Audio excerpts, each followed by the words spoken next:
AmandaLand.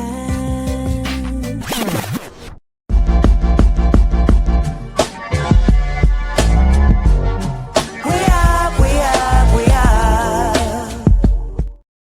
Stoker. Hey, what's up? You're surprised that you're here.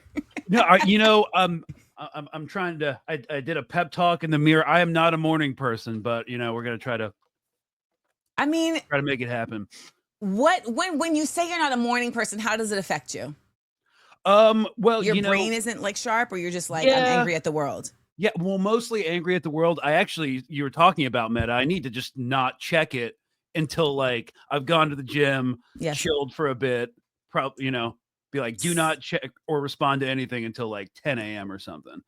I started doing a thing where I have set my phone to wake me up to music. So before I see anything in the world, I hear good vibes. Okay. I see. I just the world I enter into is already good vibes. So that once I get to the phone, I've already heard, something winsome. Correct. Something winsome. I had to go in your comments today because somebody was like, Greg, it's your turn. If Chris Smalls went on the flotilla, you got to get on the flotilla. And I'm like, okay, first of all, you went to war. So I'm like, no, he doesn't need to go on a flotilla. Also, you get arrested all the time. Yeah, I mean, my favorite one was during Pete Hegseth's confirmation hearing in the Senate. It was the first time I crowd surfed since I went to like a metal show, in my 20s. So I really appreciated that one as well. I was like, this is not a small man. Like you're like 6'4", something other of the year. I'm of the size where flying is an extra $100 because you got to get the exit row. So. That is very telling. So that also was like, I was like, wow, they were very committed to getting this man out of there because they used up 4 people of their manpower to get you out of there. So taxpayer dollars hard at work. Hard at work. Well, let's get into this. Let's speak about taxpayer dollars because Nebraska, this is a sentence I never thought I'd say. Nebraska is upset. Okay, y'all. Nebraska is not happy. Let's see one of the women who spoke at Representative Mike Flood's recent tour date. My question is fiscal. With 450 million FEMA dollars being reallocated to open Alligator Alcatraz and 600 million taxpayer FEMA dollars being used to now open more concentration camps and ICE burning through $8.4 million a day to illegally detain people, how much does it cost for fascism? How much do the taxpayers have to pay for a fascist country?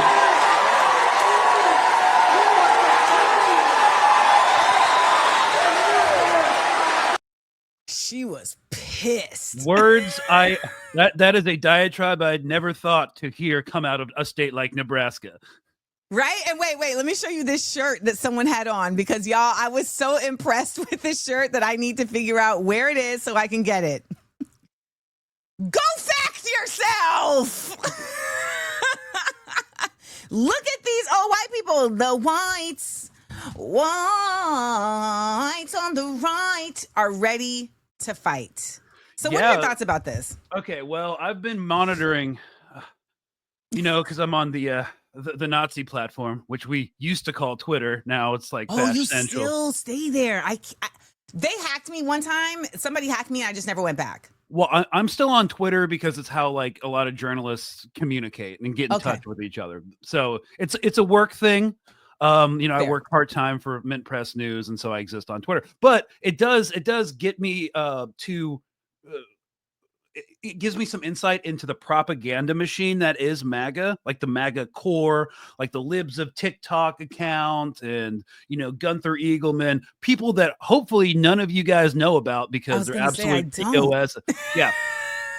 Look, it'll only make you dumber, so don't read their stuff. But it shows the disconnect between these kind of like elite propagandists in MAGA world, and like that exists also not just on X, but on Truth Social, TikTok, and stuff, and how their message is actually really disconnected from what people are saying on the ground. And how is it disconnected? Well, it's disconnected. What are they saying? Okay. Here's my favorite thing now. basically what we're seeing, and I think we're going to talk about this later when we get into the Epstein files, but what they're trying to do is play into the distraction of, Pam Bondi, issuing a indictment for a grand jury on like Obama and Hillary Clinton from last election, be like, it's finally gonna happen. No, it's not. Or, they're just like towing the party line for misdirection. Like they'll post things like, who's even still talking about the Epstein case?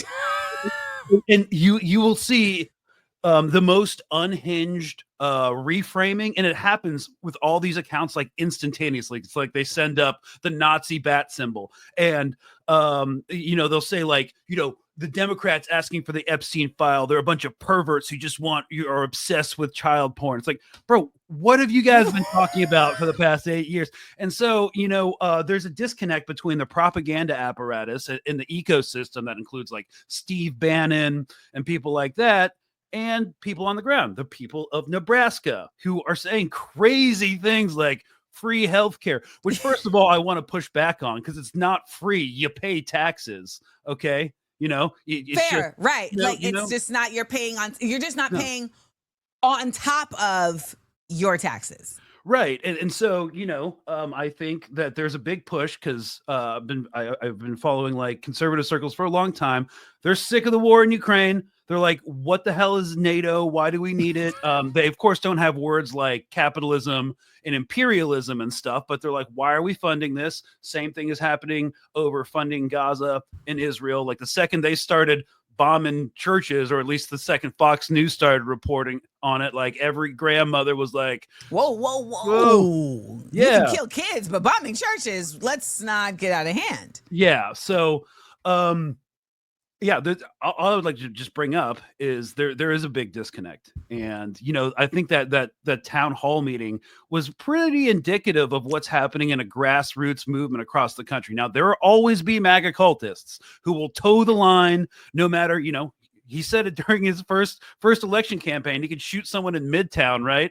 And nothing would happen. Yeah, I mean, apparently he could like be creepy with children in Midtown too, and they'll be fine with that as well. So there will be like this contingent of diehard death cult cultists around him, but that's not indicative of the average necessarily Americans.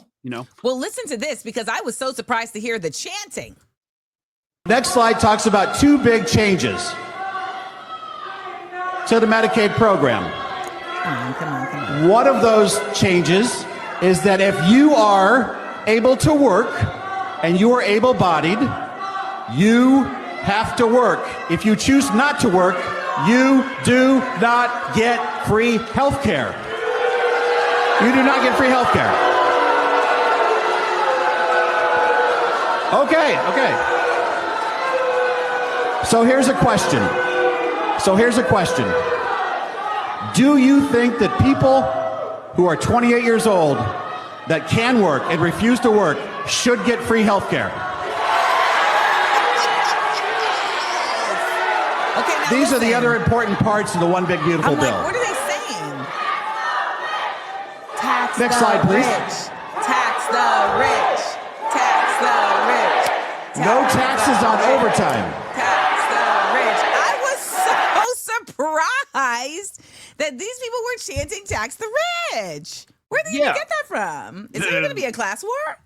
I mean, hopefully, they're trying to frame it into a race war, but I don't think people are about that right now. Hopefully not. I mean, some people are. About the race war of it all? Yeah, I grew up in Texas, around in Arkansas, a bunch of people who would like that, but I don't think it's indicative of the entire base at all. And again, I would just like to remind people that it's not free healthcare. Okay, that's you pay taxes for. I don't know how else to say it. It's not free. And one of the more problematic things is like if you're able-bodied and you choose not to work, even the children and the elderly yearn for the mines. It's just absolutely absurd, and I think people are. Also, the person who's saying this is a part of, a system where they work fairly rarely. Like these government officials in Congress, they are in session and they're not, but they have health care all the time. Well, they're actually in recess. They get an entire month off where they don't have to do anything. And for the record, y'all, they spend most of their time fundraising. They're not even necessarily like in the streets with the people like, what do you need? No, they're calling like, hey, we need money. We need money. All right. So next story. I really thought about, do I even want to talk about this? But then it's like, yes, because I need your thoughts. What? Okay. So the House has subpoenaed these Epstein files, but it's interesting to me because it's the House Oversight Committee, which is run by Comer, who we know is going along with Trump at all times. So I'm not sure that I have that I'm figured out like what the thought process is here. So let me just read to y'all what the story is. The House Oversight Committee has subpoenaed the Department of Justice for records related to its investigation of convicted sex offender Jeffrey Epstein and his longtime associate, Ghislaine Maxwell, who, by the way, is the daughter of a Mossad agent. The subpoena, one of 11 formally issued on Tuesday, calls for all documents and communications relating to or referring to Epstein and Maxwell, including information contained in their respective court cases, and this is supposed to be delivered by August 19th. In addition to the DOJ subpoena, Comer issued subpoenas seeking testimony from folks like President Bill Clinton and his wife, former Secretary of State Hill, as well as top law enforcement officials from previous administrations, including former FBI directors James Comey, Robert Mueller, and former Attorney General Merrick Garland and Bill Barr. Thoughts? Well, I mean, they're just using it as a smokescreen to weaponize the political apparatus against Trump's erstwhile political enemies. He promised retribution. Erstwhile. That was a good one. That was a good one, y'all. Erstwhile. Okay. So this is to be expected. The subpoena is not about the Epstein files. You're never going to see them. Okay.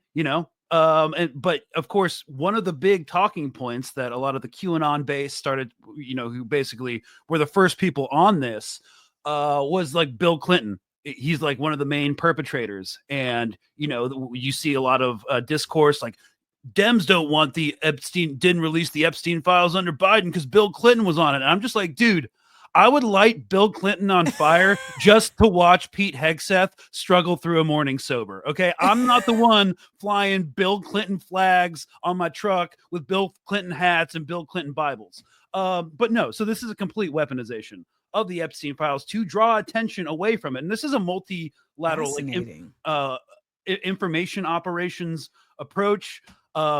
It's a classic mixed direction because also Pam Bondi has opened up this Russia investigation into Obama and Hillary Clinton from the past administration. The entire premise being that they ginned up a story about Russian interference in order to help Trump. And that broke late yesterday afternoon. So it's a grand jury indictment, but there's no legal teeth to it because the statute of limitations wears out. Expires in 5 years, and it's been 9 years since both of them were in office.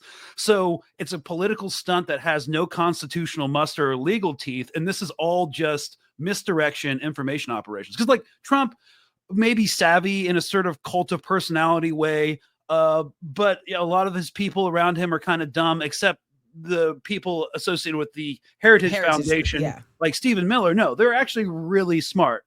They're just evil. They're just evil. So this is all like a manipulation campaign, but the narratives are unraveling. They're unraveling on a lot of fronts because Trump has proven to go back on everything he said. And, I brought this up during his campaign that he is like platformed as being an anti-war candidate. I was like, bro, you're the first person that started arming the Ukrainian military. Okay. You authorized the assassination of Iranian generals. You dropped more ordnance on Afghanistan than Obama did. I didn't think that was possible, but here we go. So he's gone back on his anti-war campaign, no ceasefire in Gaza. Of course, he wouldn't want that. He is a real estate developer. So is Steve Witkoff, his special envoy, real estate developer. So no, they're unraveling for the average American person, aside from his hardcore cult, because it's just like a lie. Nothing's happening.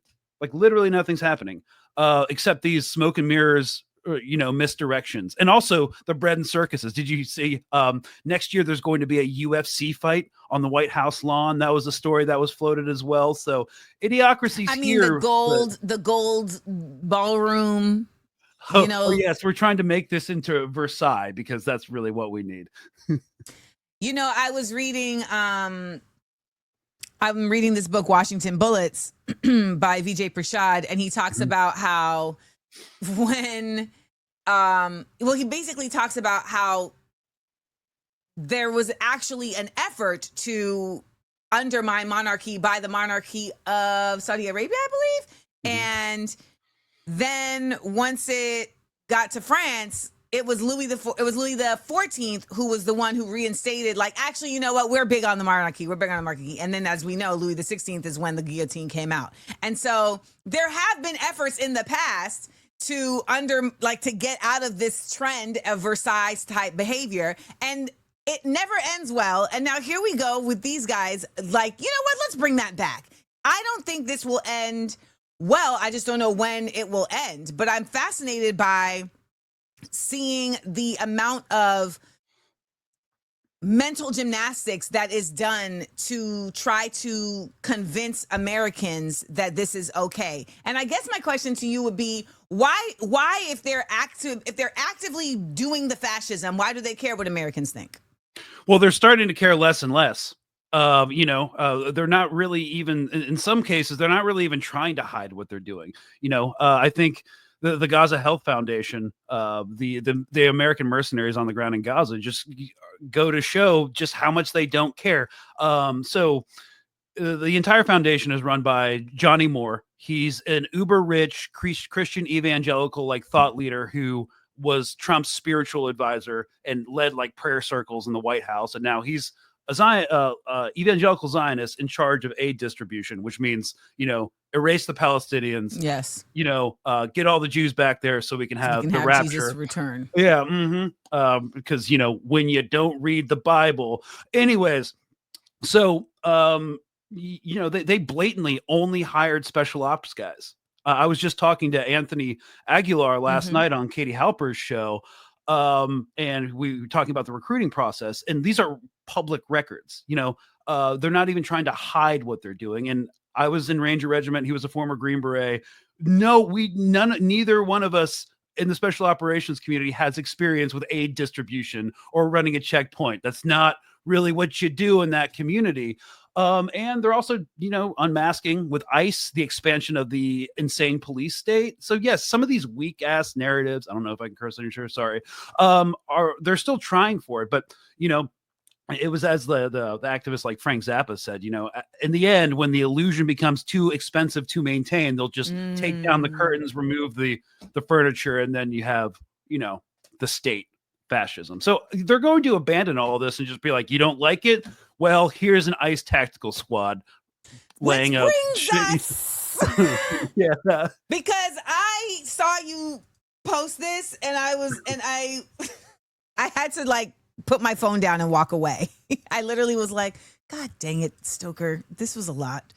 So first, actually, you know what? Let me put up this first image, because when I saw this image, I was very bothered by it itself. This is our good, terrible president looking like his version of a "We Want You" poster. Defend the homeland, join ICE today. And if anybody has been paying attention, the perks of joining ICE have become very impressive. They're giving you student loan relief. They're giving you, is it six figures?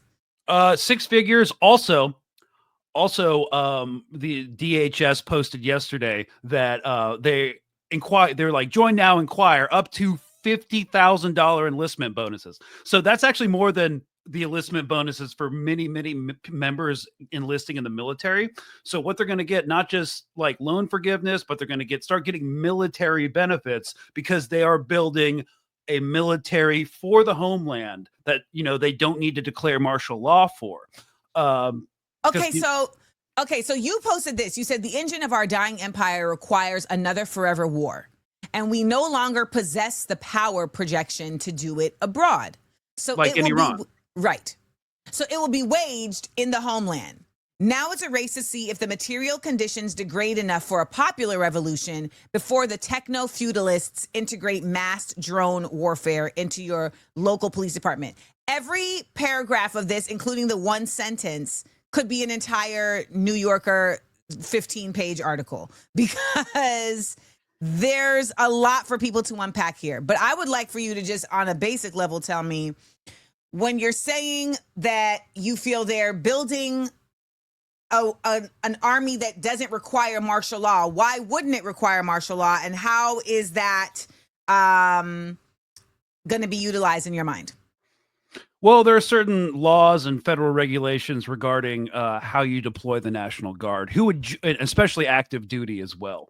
That's why, the troops in LA were limited in what they could do. And, they weren't really asked to do anything extra legal because, they don't want the ability for officers and non-commissioned officers to be able to refuse, because you can refuse unlawful orders with no repercussions. Yeah, so they didn't even want to engage in the potential for that, or like that leaking out publicly that the National Guard is not obeying orders. So they weren't really put in that position. They were deployed for a bunch of stupid stuff. It was a show of force. Everybody hated it. I interviewed National Guard guys that were deployed there, and they're like, you know what? I think I'm going to get out now. So it wasn't great. Because there's a lot of still legal restrictions on what you can do, how you can deploy them. But with ICE, you don't need any of that. It's a completely extrajudicial force that's not accountable to anybody. They don't act like cops. You don't have to have a warrant.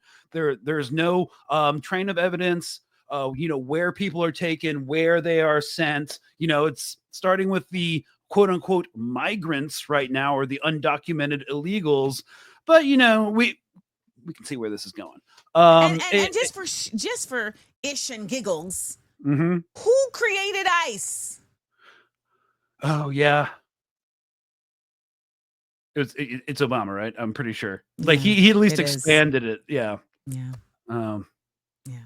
So, and anyways, it's all been building off each other. And, Republicans are worse than Democrats on like every issue, exponentially worse. We can't like discount that, except for like the random based take where they're like, we should stop the war in Ukraine, but it's always for the wrong reasons anyways. So, but like the Democrats do this stuff too.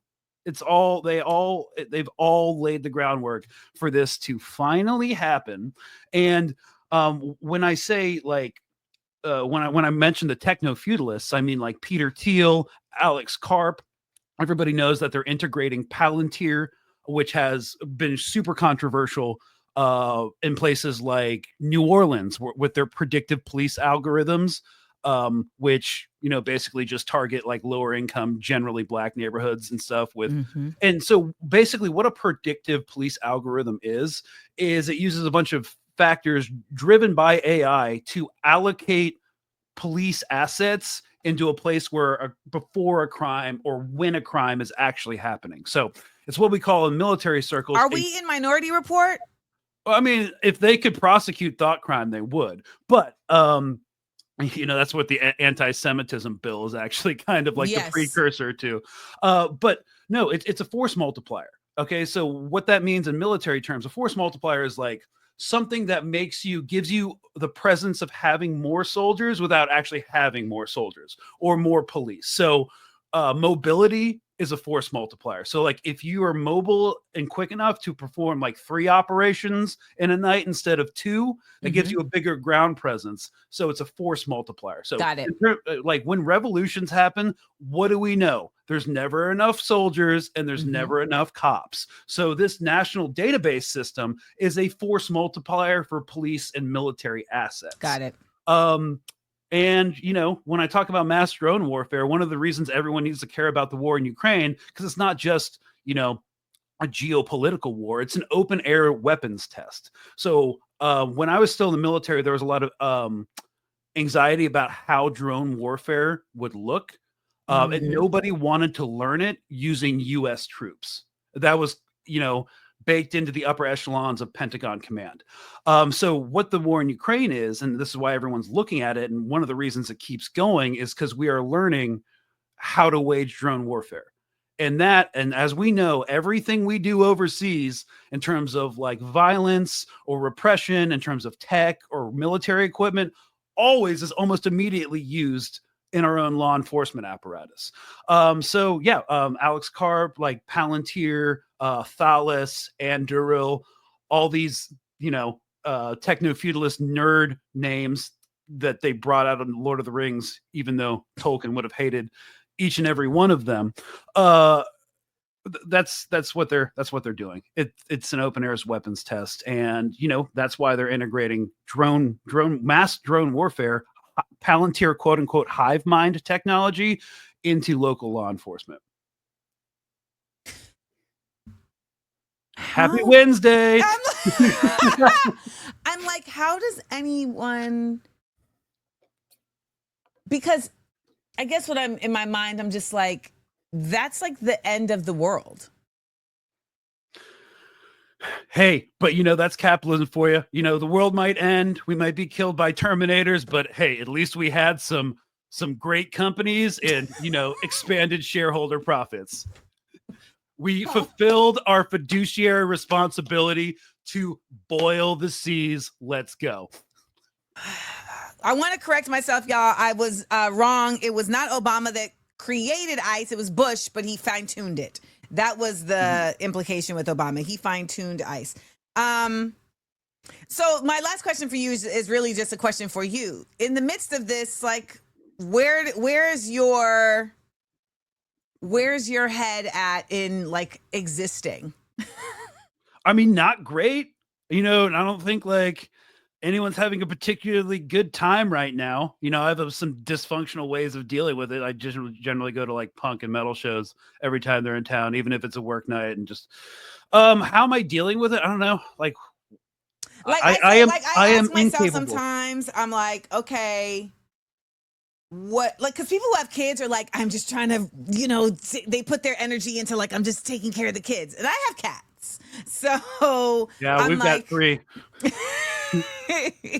You see, so, and I know your partner, she's also in this kind of work as well, correct? Yeah, she does a lot of prison industrial wrongful conviction reporting. So it's fun times in the house. So definitely we just adopted another cat because that's a way of coping with it. So I don't know, the more it gets, I guess the more cats will collect. Yes, I have 2 cats named Lumumba and Sankara that just made it to my house. I have found though, like getting involved in activism and the more pissed I get, the more direct actions I want to do is a way to the only way to really for me to cope with it. Otherwise, I'm not someone who can be like all these other veterans who are like, I know it's messed up and we hate the military industrial complex, but I did my time, man. Just leave me alone. I'm trying to live my life. I can't be like that. That's not my personality. So I basically have to get stuck in or go insane generally at the same time, and just keep on keeping on and, have some revolutionary optimism that a better world is possible. And I think we're already building it just by the simple act of waking up and understanding how all these systems are working together. And I would just like to remind people, like, there is no single issue. I mean, there is a single issue. The same reason we're devastating in trying to build Gaza Lago in the Gaza Strip is the same reason why you can barely make rent. It's why ICE is expanding to be a larger military force than the entire Marine Corps. There's only one issue. It's our entire political and economic system. And, I think as Kwame Ture said, like, activists mobilize against issues, revolutionaries organize against systems. So say it one more time. Say it one more time. Say it one more time. Slow. Okay. Activists mobilize for issues.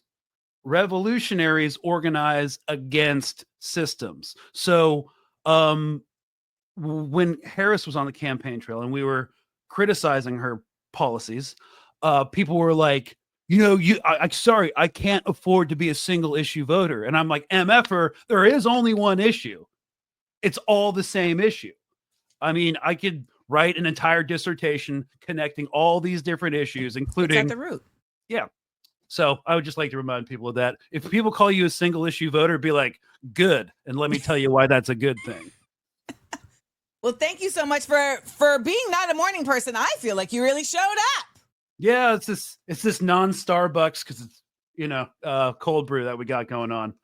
I am now making my own matcha these days. Oh, excellent. A long time ago in a galaxy far, far away. So, that's where we're at with it. But Stoker, thank you so much for joining us. And I am off of my hiatus, so I need to come through Colonial Outcasts. And can you tell people where they can check out the podcast? Yeah, so I got 2 shows right now. I do State of Play on Mint Press News, which is a small independent newsroom who you should follow for like dirty leftist perspectives on geopolitics, and my own personal podcast, Colonial Outcast, the anti-imperialist podcast your white uncle will hate. That's a great tagline. Yeah. Yes. Well, you enjoy the rest of your day if you have to go take a nap. And thank you for your service. Oh, yeah. This is my service now. Thanks so much for having me. Y'all have a good day. Peace.